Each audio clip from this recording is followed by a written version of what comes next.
Okay, it's 4:30 in the morning. We're approaching Oslo. This is looking back on our route, and I'll pan around here. Not sure how much sound I can pick up because the wind is rather intense. This is looking off course to the east, and men are out here already spraying the salt that accumulates on the railings. The wind is howling right now, of course. Well, I think it's howling. I'm behind a barricade right now, but those flags aren't. We'll go up on top here where it'll be a max wind. Looking down there, you get a sense of movement. You can get another sensation of speed from here. As we move past this thickly wooded island. It's a quaint little island. I don't know what its function is. Probably lighthouse functions. Obviously, actually it is. But an interesting life, perhaps, for that person. Maybe just a boring life. Maybe just a necessary life. Very industrial looking complex back there. Maybe that's industrial housing. That's rather park-like back there.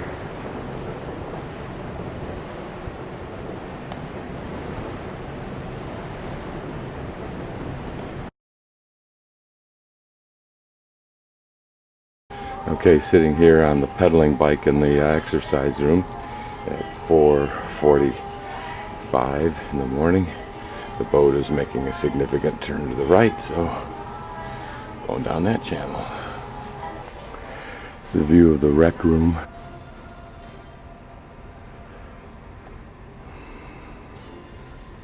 This is where all the people come to fantasize that they will lose all their weight because they came here to get started on that objective, but they will abandon it as quickly as it takes to get off this boat and get back into the routines that created their fat in the first place.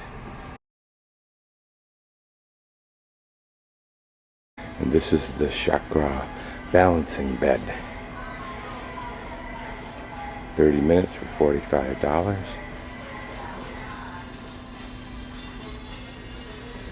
Reminds me of a modern version of the tools in the 1892 Sears Roebuck catalog. This is the industrial plant that we passed before.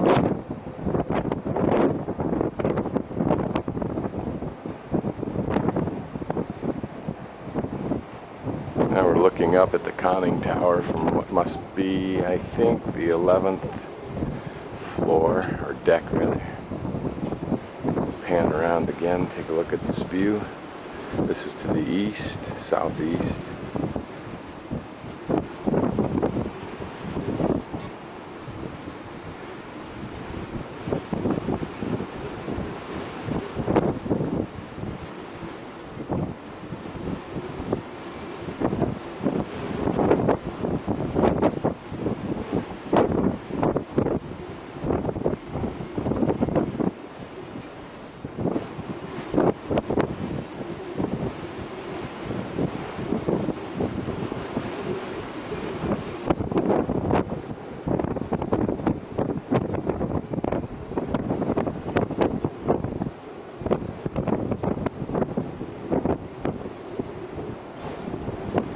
Like a farm up here.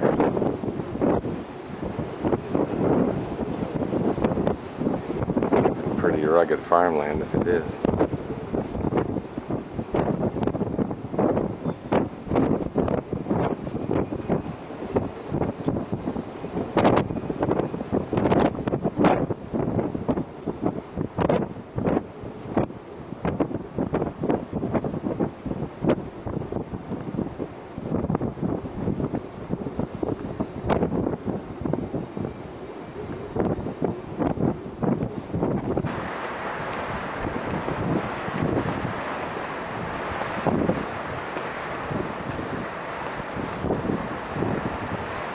Series of islands.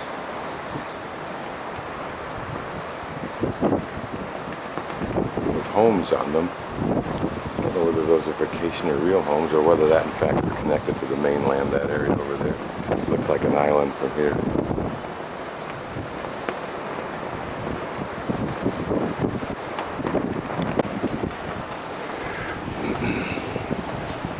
I imagine in the summer there are probably days when people could sit out here, but on this trip it's too windy and too chilly to boat.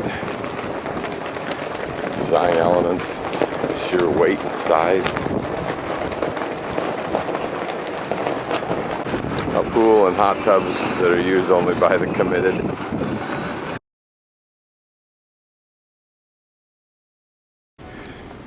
A little sense of the view inside gives you an idea of the height of this ship. The main lobby there, which I think is actually the 5th floor. Balcony so you can see down into it. Elevators that ride up and down through the space. And actually beneath down at the 4th floor. The place is filled with lounges.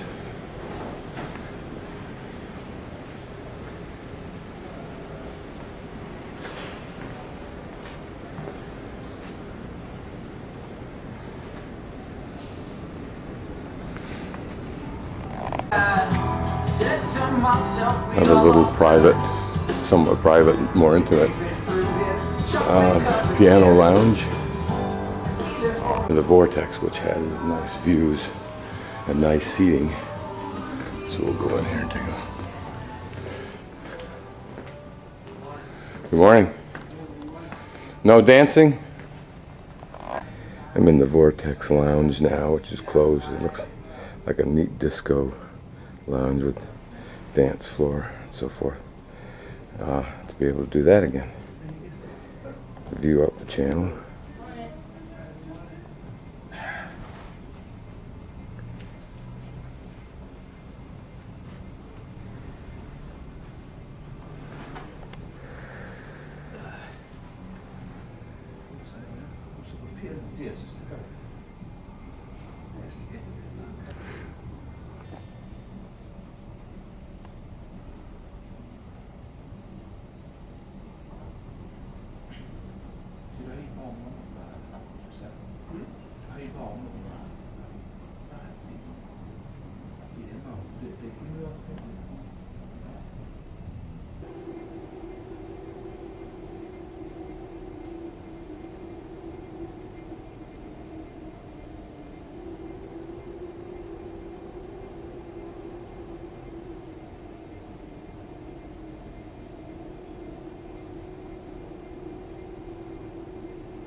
Here we're coming up to a little marina.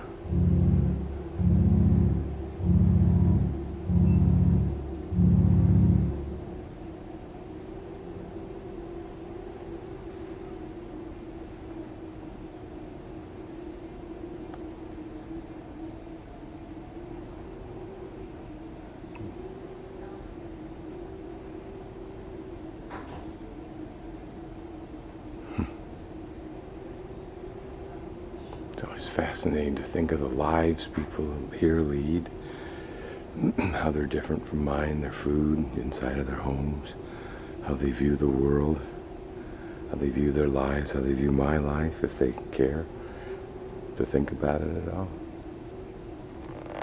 This is looking back on the west side, little island. Imagine the lifestyle. I mean, the kayak.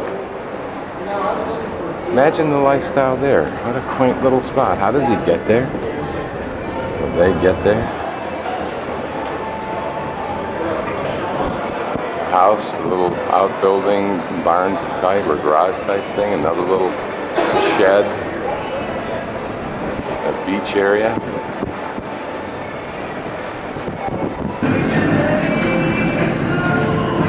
There's people down there. Look like they've camped out for the weekend. They've come down to look at the big ship go by. It's always fun to see people wave.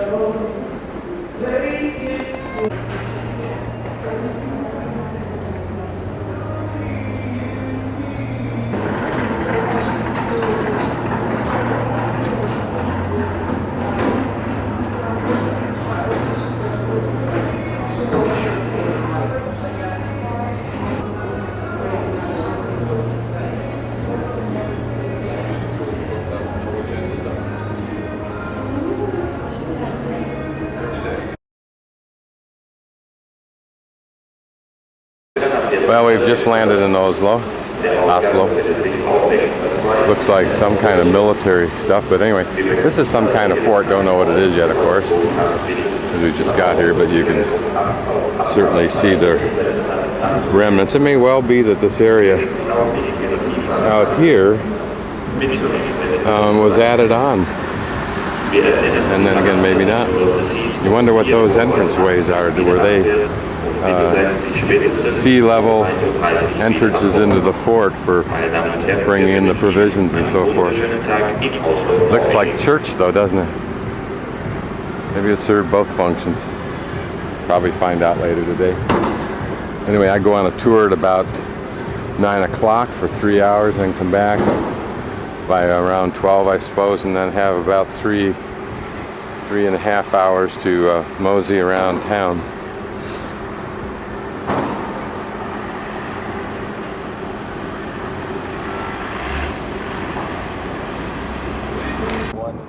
Just over there, Scott, with the blue and gold. It's called Quadratur, 1624. and it's all the very.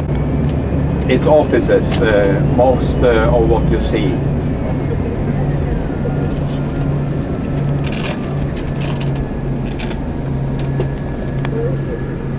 So in these days, we are we are coming from this side of the city to the other side of the city. We are leaving the center, and we see more of a castle, and it's a king. The king or the kongen, that's on the left side, and the other side of the little fjord, it's Dronningen.